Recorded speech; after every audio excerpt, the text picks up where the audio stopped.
Hola, muy buenas tardes a todos y bienvenidos a un nuevo programa del canal de Vicente Fuentes y de la web ufopolis.com. Bueno, hoy como me veis estoy en sepia para honrar lo que sería uno de los expedientes X más misteriosos y desconcertantes de la historia. Vamos a hablar del incidente del paso Diatlov ocurrido en 1959 en una región remota de la antigua Unión Soviética que se llama Sverdlovsk, y vamos a hablar también del destino, porque resulta que, pues muchas personas piensan que crean su propio destino en base a sus decisiones, voluntarias o no. Pero, ¿qué pasaría si una de esas decisiones realmente nos salvase la vida? ¿Qué pasaría si estuviésemos en un contexto en el cual nuestro grupo de amigos, viviese una situación totalmente extrema y nosotros nos salvásemos prácticamente de casualidad? ¿Cómo nos sentiríamos? ¿Qué habría pasado dentro de nuestra vida si realmente hubiésemos ido con ellos? Vamos a hablar de este incidente Diatlov porque, tenemos que remontarnos a ese año 1959. Igor Diatlov es una persona emprendedora, tiene 23 años, pero ya a esa edad organiza viajes de exploración a las montañas más difíciles de la región de los Urales. Y tenemos a este chico que durante los primeros días comienza a organizar una nueva expedición para coronar el mítico pico Otorten, un lugar temido por los lugareños cercanos por extrañas leyendas de muertes asociadas al mismo. Realmente al señor Diatlov, a Igor Diatlov, pues eso no merma su inquietud y sus ganas de hacer una expedición para allá, y se dispone a organizar a un grupo de 10 personas, 8 hombres y 2 mujeres, entre ellos 3 ingenieros y 7 estudiantes de ingeniería. Se conocían todos, además tenían experiencias en viajes de montaña, en expediciones difíciles, procedían de buenas familias, eran cultos, equilibrados, deportistas. De hecho, a día de hoy prácticamente se les consideraría deportistas de élite, y desde luego no temblaban ante la posibilidad de coronar un pico de categoría 3. Estos son los integrantes de la expedición: Igor Diatlov, Lyudmila Dubidina, Alexander Kolevatov, Alexander Zolotaryov, Boris Alexeyevich Borodeji, Kolat Siakel, Nicolás Tivox Brigoniel, Rustem Slobodin, Yuri Doroshenko, Yuri Krivonisenko, Zidaina Kolmogorova y Yuri Yudin. Aquí tenemos a estos 10 protagonistas que a mí la verdad es que me pone la carne de gallina ver sus fotografías, porque realmente estas personas protagonizaron un incidente de los que, solamente una persona pudo contarlo. Este señor Yuri Yudin, que de alguna manera quiso el destino que se librase de una pavorosa situación en aquel pico Torten. Y aquí tenemos este día 28 de enero del año 1959, la expedición toma un tren hacia Ivdel, en el centro de Sverdlovsk, y desde allí toman un camión con destino a Vizay, el último asentamiento humano de la región antes de llegar a aquella misteriosa región de montaña. Aquí tenemos ya las primeras fotografías que pudieron recuperarse después del incidente. Vemos a estos chicos haciendo piña, felices, viajando en ese camión. Quiero que además veáis lo que es la evolución de todo esto, de todo este viaje. Son chicos completamente normales. En este caso en este momento estaban en el extremo norte. Las temperaturas, desde luego, que se preveían para la expedición eran de entre 30 y 20 grados bajo cero. Pero antes de comenzar la marcha, como decíamos, uno de los integrantes del grupo, Yuri Yudin, se siente enfermo y dice: mira, me tengo que ir para casa, que lo paséis muy bien y ya a la vuelta nos volvemos a reunir. Pero jamás se reunieron. Yuri Yudin aparece en estas fotografías justo antes de emprender la marcha hacia ese paso Dyatlov mortal. Vemos en estas fotografías este grupo perfectamente relajado, sonrisas, confianza, incluso alguno de ellos bromeando. Vemos a las dos mujeres abrazándose, se les ve tan felices, sin conocimiento alguno de que sus vidas iban a tomar un rumbo fatal en unas pocas horas. Y aquí tenemos el día 31 de enero, el grupo de 9 personas consigue llegar a una zona de tierras altas y comienzan a preparar el ascenso. En el valle consiguen algunos frutos por el camino y comienzan a racionarse convenientemente sus provisiones. La previsión era escalar el pico, cruzar el puerto y llegar a un campamento base situado al otro lado de la montaña al día siguiente, pero nunca llegaron. ¿Qué ocurrió? Durante el ascenso, el grupo se vio azotado por una gigantesca tormenta de viento y nieve, se desorientan y toman un rumbo hacia el oeste equivocado, y a las pocas horas se dan cuenta de su error y comienzan a ver sus planos. De hecho, hacen fotografías de ese momento y empiezan a ver que empieza a caer la noche, y ante la imposibilidad de dar marcha atrás en esas condiciones deciden acampar allí mismo, aprovechando un pequeño llano de la montaña. Allí pasarían lo que sería su última noche. Aquí vemos a la expedición tomando notas, observando los planos, se han perdido, tienen que acampar, y durante su viaje hacia esa zona ellos ya iban advertidos. Había habido algunos vecinos que les habían avisado que no debían ir allí. De hecho, según la tradición de los antiguos pueblos nómadas mansi de la zona, que aún existían, aquella montaña, ese pico Torten, que ellos llamaban Yolat Siagel, se la llamaba la montaña de la muerte, y ese pico Torten al que querían llegar era considerado un lugar maldito. Para ellos, Otorten significaba literalmente no vayas allí nunca, jamás. ¿Por qué tenían aquellas leyendas aquellos pueblos mansi? Aquí tenemos a estos chicos que empiezan a montar las tiendas de campaña, empiezan a poner sus petates en el suelo, cada uno perfectamente organizado, y ponen sus esquís para hacer pues lo que sería una pequeña protección natural, montando sus tiendas. Aquí un detalle interesante, porque aunque ninguno de ellos es católico, clavan una pequeña cruz en el campamento, seguramente para poder identificarlo desde lejos. La hipótesis de que fue una avalancha, porque luego se comentó que podía haber habido pues una gran ventisca y una avalancha de nieve, realmente queda descartada, porque cuando los policías llegaron a aquella zona, aquella crucecilla seguía en pie cuando encontraron los restos de las tiendas. Y digo encontraron porque algo gravísimo debió ocurrir durante la noche del día 31 de enero al 1 de febrero de 1959 en aquella llanura. Algo realmente fuerte. Se había acordado que Dyatlov, el jefe de la expedición, mandaría un telegrama a su club deportivo cuando llegaran a Vizay.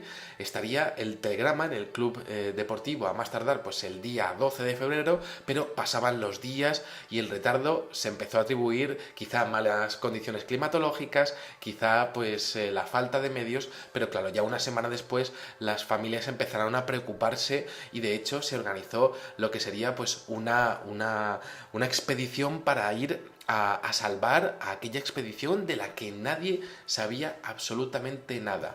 Policías y miembros del ejército, que por cierto el Kremlin no se sabe cómo, pero también se enteró de lo que había ocurrido, pues fueron para allá con diferentes miembros de las familias de los chicos y también profesores de la universidad. Y así llegan el día 26 de febrero de 1959, un avión militar consigue localizar los restos de la expedición. Allí estaban las tiendas, consiguen las coordenadas, todos van para allá, y cuando llegan se dan cuenta de que no ha habido injerencia externa, no hay huellas, no hay pisadas de nadie, de absolutamente nadie en los alrededores, y se descarta rápidamente la posibilidad de que haya habido algún tipo de ataque, de interacción con otras personas o incluso con otros animales. Lo que pasó allí fue algo interno, y como decíamos, no había huellas de de animales o de otras personas. Además, los Mansi, por supuesto, no pisarían aquella zona por nada del mundo. Y entonces los policías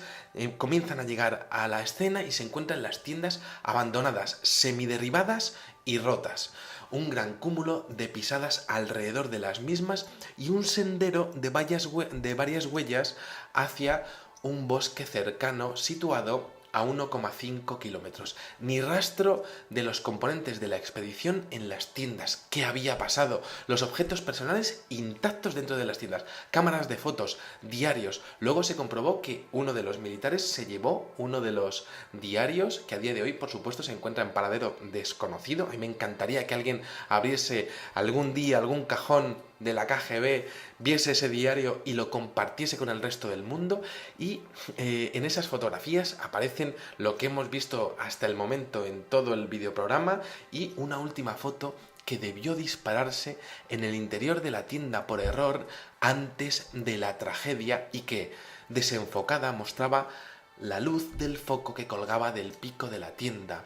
Algo debió pasarles a aquellos chicos que estaban en el interior de aquella tienda sobre las 9:30 de la noche. Pero, como decíamos, los policías cuando llegaron allí no encontraron ni rastro de avalanchas, ni nada de nada. La cruz seguía allí clavada, al igual que los esquís. Comienzan a avanzar en el sentido de las pisadas y a 1,5 kilómetros, justo en la entrada del bosque, se encuentran los restos de una fogata y los dos primeros cuerpos a 5 metros de un voluminoso pino. De hecho, se pudo llegar a identificar la zona con las fotos originales y las fotos actuales y resulta que se veía perfectamente dónde habían encontrado aquellos cuerpos. Eran Krivonisenko y Dorosenko, estaban congelados, pero había algo allí que no cuadraba. Dorosenko estaba en ropa interior y descalzo.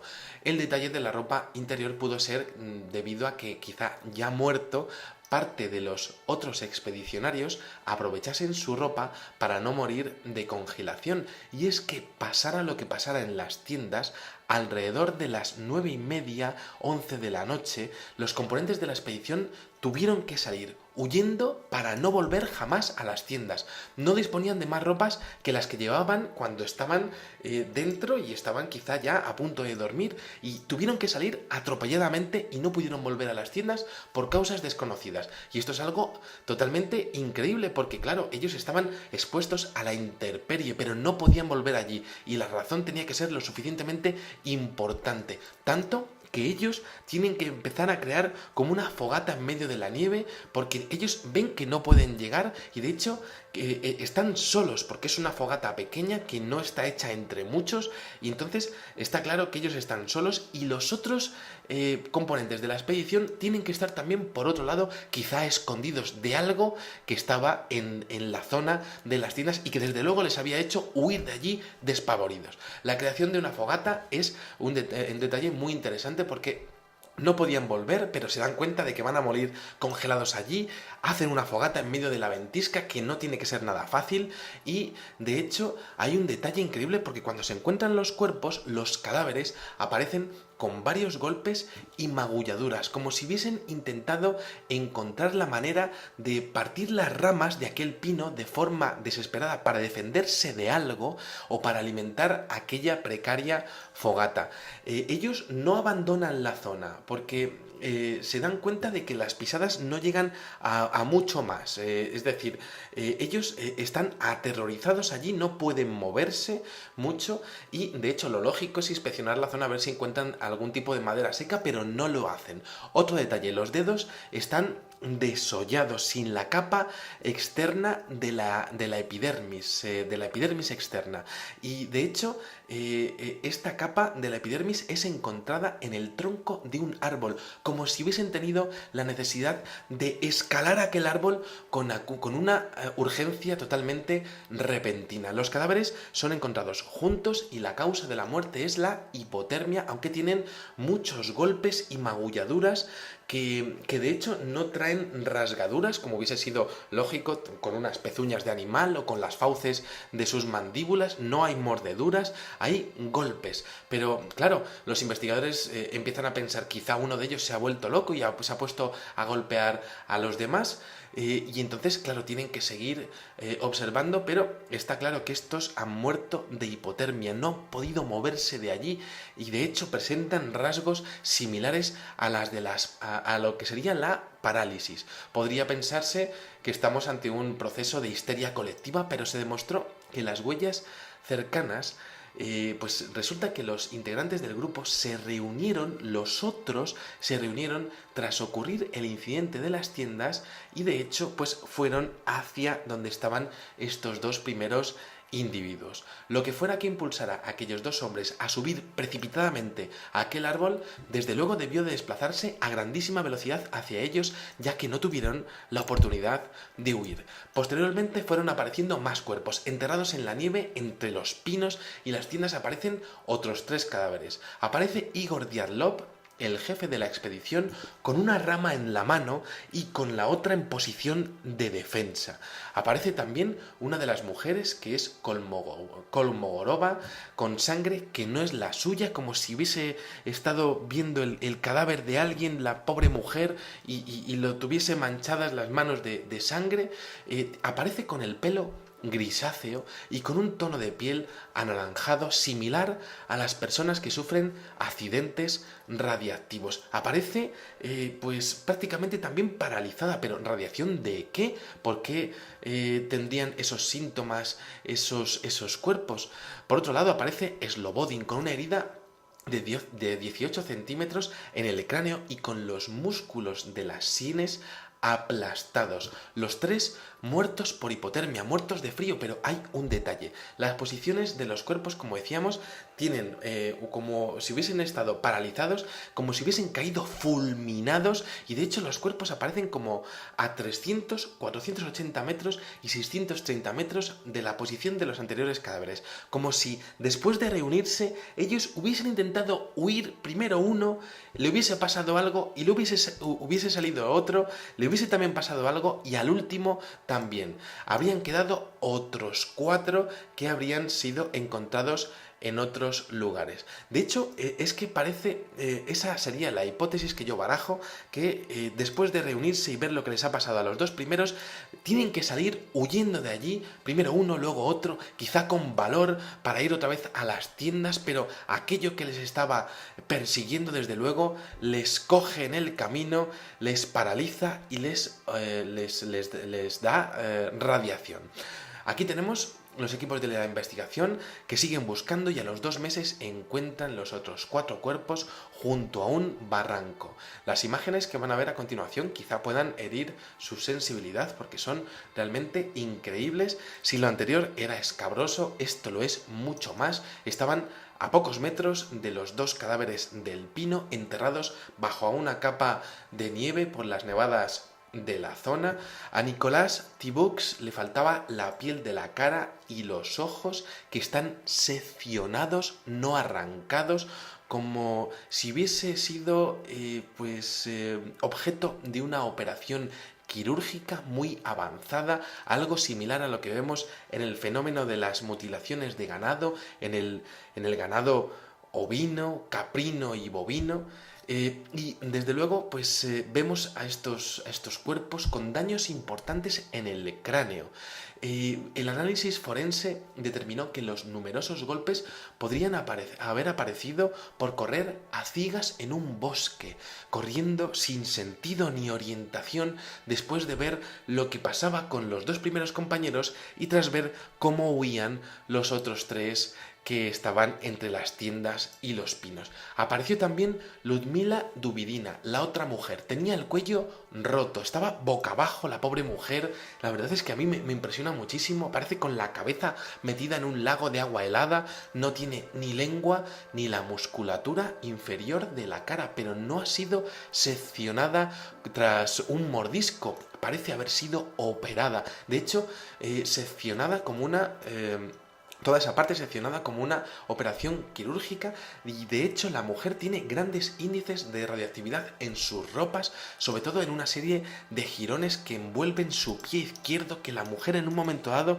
tiene que cubrirse el pie izquierdo porque o tiene muchísimo frío o tiene muchísimo calor y bueno, pues hay un momento en el que los investigadores descubren que tiene unas fracturas brutales en el tórax, pero no tiene heridas, como si esa mujer hubiese sido empujada por una fuerza desconocida o incluso hubiese sido tirada desde una altura inmensa.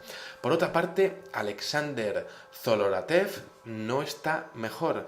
Tenía las mismas lesiones y fracturas de tórax que Lubidina, le faltaban dientes, pero esos dientes no mostraban desgarros, como si hubiesen sido extraídos por una técnica muy avanzada. Tenía el pelo grisáceo y arrugas de vejez, como si hubiesen pasado más de 50 años por su cuerpo, algo que por supuesto es imposible y que también pudo comprobarse en otros cadáveres.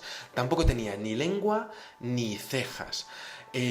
Luego las lesiones, se dieron cuenta que las lesiones de Zoloratev y Dubidina se podían seguir al milímetro porque eran prácticamente idénticas, pero existía un problema porque ambos tenían diferente estatura, complexión, peso y claro, para hacer la misma lesión se debía aplicar una fuerza diferente para crear el mismo efecto, es decir, hay un patrón en todo esto.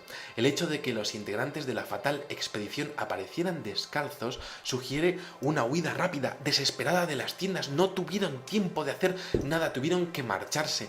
El equipo de investigación también recogió todos los objetos y las tiendas y desde luego no hubo un control real ni un inventario oficial de los mismos. El ejército desde luego cuando llegó allí observó todo aquello, tomó control de la situación y dejó a la policía a un lado. Pero la historia dio un giro completamente inesperado cuando una de las operarias del juzgado se dio cuenta de un detalle interesantísimo y es que las tiendas habían sido rasgadas desde el interior de las mismas. Algo ocurrió que fue tan rápido y tan brutal como para que ni siquiera les diese tiempo a abrir las cremalleras de las tiendas, cosa que sería lo lógico. No, una huida a la desesperada, sin ni siquiera poder ponerse los zapatos, sabiendo que fuera ahí 30 grados bajo cero. Un evento completamente extraordinario que debió pasarles a una gente que era experimentada, que realmente pues estaba acostumbrada al frío, pero una sensación que yo casi tendría que comparar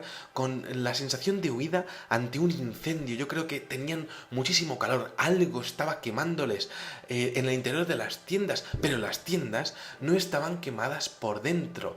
¿Qué había pasado? Aquí tenemos las fotografías de la investigación de aquella funcionaria de prisiones y sí que se supo que el evento, desde luego, como decíamos, tuvo que ocurrir entre las 9:30 y las 11:30 de la noche debido a las condiciones en las que estaban los alimentos digeridos por las víctimas. Esto pudo verse en las autopsias y es curioso porque esa explicación de la posible avalancha fue descartada por el Instituto Meteorológico de Moscú y de hecho el tema del ataque de histeria colectiva no justifica la presencia de radiación y claro, si hubiese sido un incidente de tipo nuclear con un spray paralizante, quizá de algún tipo de accidente en una central de la zona, resulta que el viento que era predominante en aquella zona durante aquellos días no iba en la dirección hacia el paso Diatlov, es decir, hubiera ido en dirección opuesta a donde se encontraba el grupo. Pero hay un detalle en la investigación que es absolutamente sorprendente y es que hubo otro grupo de alpinistas a 50 kilómetros de la zona, en la ladera de la montaña, justo a 50 kilómetros de ese paso Diatlov, que vio algo, un grupo de esferas anaranjadas, ovnis del tipo lumínico que se acercaban y flotaban por toda la zona durante toda la noche. Era habitual en los últimos tiempos que este tipo de avistamientos ocurriesen en aquella zona, pero los militares nunca jamás llegaron a soltar prenda ante la relación del fenómeno ovni con lo que le pasó a aquellos pobres chavales, a aquellos pobres chicos que estaban allí haciendo deporte y que se encontraron con una situación absolutamente impresionante. Tras la caída del muro de Berlín en 1990, hubo diferentes militares que relacionaron el tema con un accidente de un objeto volador no identificado y con la posible recuperación de los restos por parte de otros ovnis, y de hecho los archivos del sumario finalmente expusieron que la razón de la muerte de los miembros de la expedición se debía a una fuerza desconocida. Esto es el informe oficial, que realmente es fascinante. Luego, otro detalle, los cadáveres se enterraron todos juntos y mostraron un extrañísimo color marrón en los velatorios, como si hubiesen sido irradiados y esa radiación todavía estuviese latente. Luego los cadáveres fueron exhumados por el ejército días después y enterrados supuestamente en un cementerio de acceso privado en donde se les perdió la pista.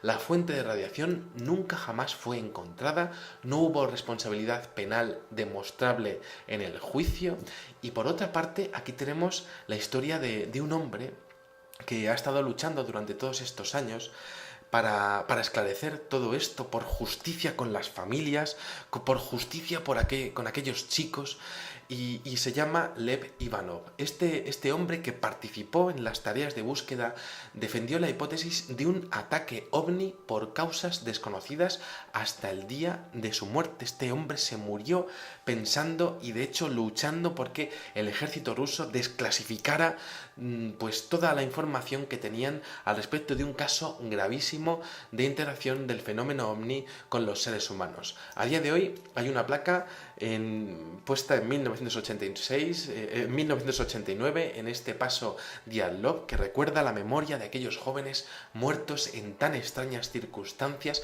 un auténtico expediente X sin resolver, y a día de hoy el gobierno ruso, al igual que ocurría en la frase de la mítica serie, niega todo conocimiento del caso.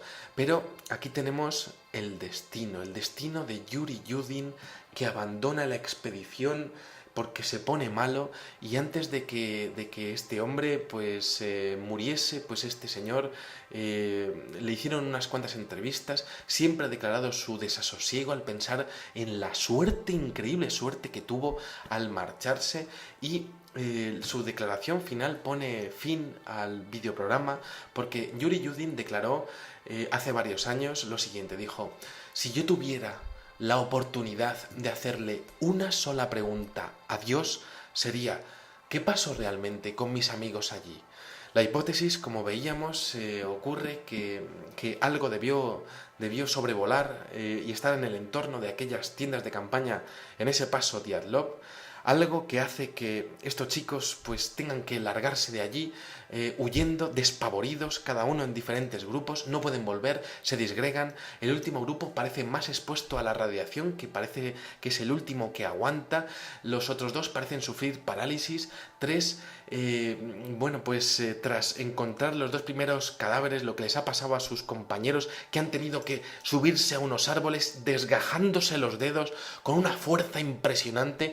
Para desgajarse los dedos tienes que estar completamente desesperado, luchando por tu vida. Tras hacer la fogata, tras huir de algo que desde luego estaba allí en las tiendas y estaba haciendo que no pudiesen volver, ni siquiera para curiosear, es decir, quizá en una grandísima temperatura, y bueno, pues esos tres que se encuentran, a los dos primeros compañeros, tienen que acabar huyendo uno detrás de otro, y tenemos a Igor Dyatlov, este organizador, que con toda su buenísima voluntad, este buen hombre, pues aparece pues con una rama, luchando contra algo invisible que sabe que no puede vencer y que desde luego va a ocasionar la muerte de sus compañeros. Y finalmente, pues aquí tenemos a estos cuatro últimos cuerpos con síntomas de mutilación de ganado, con síntomas de radiación, prácticamente todos ellos, con ese aspecto de vejez, como si hubiesen sido transportados al interior quizá de esos objetos y hubiesen pasado casi 50 años allí dentro, o al menos el entorno les hubiese hecho que su aspecto se deteriorase como si tuviesen 50 años, tal deshidratación. Que algún día, y así termino este videoprograma, se haga justicia con esa buena gente, con sus familias, que jamás vuelva a ocurrir nada así. Y a mí la verdad es que es un caso que me impresiona mucho, por eso lo he hecho con tanta pasión este videoprograma, porque ¿por qué allí? ¿Por qué ocurrió? ¿Qué estaban buscando? ¿Qué necesitaban? ¿Por qué ocultarlo a las autoridades? Quizá la verdad sea demasiado difícil como para que nosotros podamos admitirla. ¿Volverá a ocurrir? ¿Y qué hubiese pasado si esto hubiese ocurrido en la era de Internet, en el mismo año 2015 en donde estoy publicando este vídeo? Aquí tenemos ese destino de Yuri Yudin y ese destino de los otros integrantes de la expedición Dyatlov que lamentablemente perdieron sus vidas ante algo totalmente desconocido, pavoroso y brutal que forma parte de uno de los expedientes X más impresionantes de la historia. Espero que hayáis vivido como yo lo que ocurre en el paso del incidente del paso Dyatlov, que os hayáis hecho vuestra propia película de los hechos, un caso que a nivel forense es impresionante. Y nada, espero que hayáis disfrutado muchísimo de este videoprograma y os espero en el siguiente. Muchísimas gracias y, como digo siempre, salud y suerte. Adiós.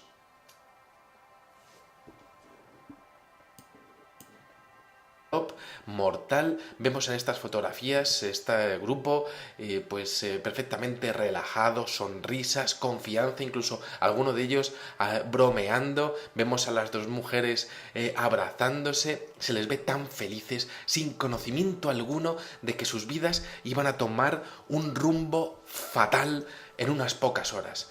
Y aquí tenemos el día 31 de enero, el grupo de 9 personas consigue llegar a una zona de tierras altas y comienzan a preparar el ascenso. En el valle consiguen algunos frutos por el camino y comienzan a racionarse convenientemente sus provisiones. La previsión era escalar el pico, cruzar el puerto y llegar a un campamento base situado al otro lado de la montaña al día siguiente, pero nunca llegaron. ¿Qué ocurrió? Durante el ascenso, el grupo se vio azotado por una gigantesca tormenta de viento y nieve, se desorientan y toman un rumbo hacia el oeste equivocado y a las pocas horas se dan cuenta de su error y comienzan a ver sus planos, de hecho hacen fotografías. Si realmente hubiésemos ido con ellos. Vamos a hablar de este incidente Dyatlov porque, bueno, pues tenemos que remontarnos a ese año 1959. Igor Dyatlov es una persona emprendedora, tiene 23 años, pero ya a esa edad organiza viajes de exploración a las montañas más difíciles de la región de los Urales. Y tenemos a este chico que durante los primeros días comienza a organizar una nueva expedición para coronar el mítico pico Otorten, un lugar temido por los lugareños cercanos por extrañas leyendas de muertes asociadas al mismo. Bueno, pero realmente al señor Dyatlov, a Igor Dyatlov, bueno, pues eso no merma su inquietud y sus ganas de hacer una expedición para allá, y se dispone a organizar a un grupo de 10 personas, 8 hombres y 2 mujeres, entre ellos 3 ingenieros y 7 estudiantes de ingeniería. Se conocían todos, además tenían experiencias en viajes de montaña, en expediciones difíciles, procedían de buenas familias. En 1959 la expedición toma un tren hacia Ivdel, en el centro de Sverdlovsk, y desde allí toman un camión con destino a Vizay, el último asentamiento humano de la región antes de llegar a aquella misteriosa región de montaña. Aquí tenemos ya las primeras fotografías que pudieron recuperarse después del incidente. Vemos a estos chicos haciendo piña, felices, viajando en ese camión. Quiero que además veáis lo que es la evolución de todo esto, de todo este viaje. Son chicos completamente normales. En este caso en este momento estaban en el extremo norte. Las temperaturas, desde luego, que se preveían para la expedición eran de entre 30 y 20 grados bajo cero, pero antes de comenzar la marcha, como decíamos, uno de los integrantes del grupo, Yuri Yudin, se siente enfermo y dice: mira, me tengo que ir para casa, que lo paséis muy bien y ya a la vuelta nos volvemos a reunir.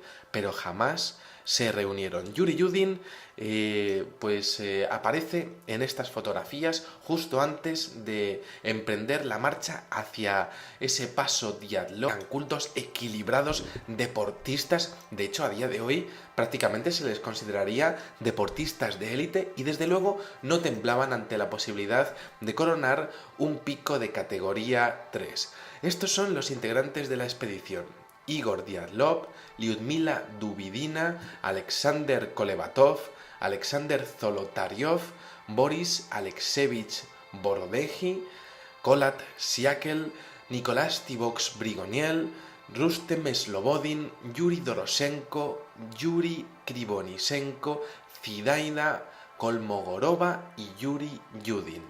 Aquí tenemos a estos 10 protagonistas que a mí la verdad es que me pone la carne de gallina ver sus fotografías, porque realmente estas personas protagonizaron un incidente de los que, bueno, pues solamente una persona pudo contarlo.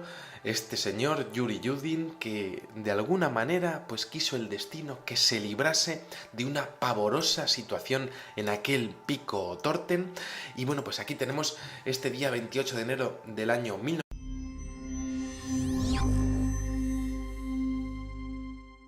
Hola, muy buenas tardes a todos y bienvenidos a un nuevo programa del canal de Vicente Fuentes y de la web ufopolis.com.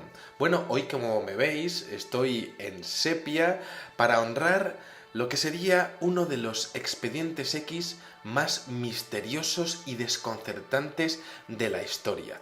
Vamos a hablar del incidente del paso Diatlov ocurrido en 1959 en una región remota de la antigua Unión Soviética que se llama Sverdlovsk, y vamos a hablar también del destino, porque resulta que pues muchas personas piensan que crean su propio destino en base a sus decisiones, voluntarias o no. Pero, ¿qué pasaría si una de esas decisiones realmente nos salvase la vida? ¿Qué pasaría si estuviésemos en un contexto en el cual nuestro grupo de amigos, viviese una situación totalmente extrema y nosotros nos salvásemos prácticamente de casualidad? ¿Cómo nos sentiríamos? ¿Qué habría pasado dentro de nuestra vida